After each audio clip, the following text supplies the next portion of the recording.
Waste management here at COP28 is a topic that has not really been covered, seeing as it's a climate change conference. But little do you know, the two are interlinked.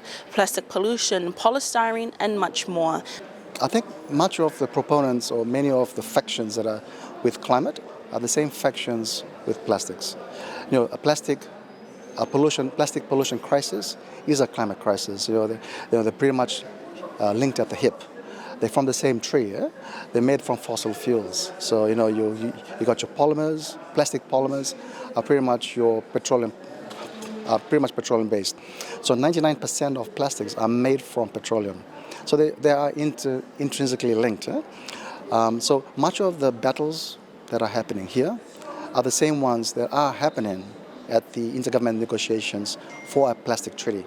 So you're looking at production, you're looking at chemicals, you're looking at financing, you're looking at institutional strengthening, you're looking at what the losses to the factions, the losses to the petroleum producers, and what that would mean if there was a reduction in the production of plastic. So it's the same families that are having a squabble. It's almost like a family squabble. You have an argument here. You go to the International Negotiating Committee for Plastics. You have the same argument there. It's just on a different landscape.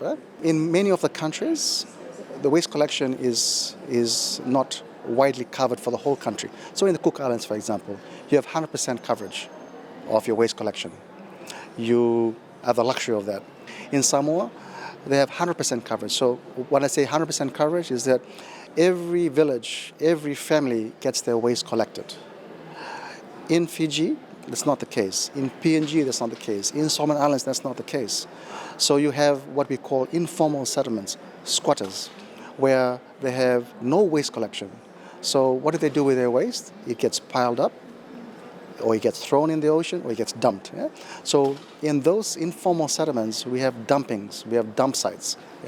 So that's the big challenge for urban development, is these squatter settlements or informal settlements that have no waste collection, they have no money, and it's very hard for governments, very hard for city councils to work to help them because they're outside of the boundary. They don't pay any city rates.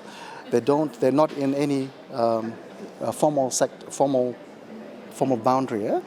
So in the Pacific, not only in the Pacific, in many countries, the informal sector is one of the major issues for waste management. But I like to change the narrative. I think, as I talked about, waste is not a waste. You would like to have it circular so that you will have it recyclable, reused. You also want to change the narrative from a waste to a resource. So I think we should be talking about commodities. So you're putting a value to a product. At the end of the life of a product, it still has a value, and that value is recognized, and that value then changes the narrative from waste to a commodity.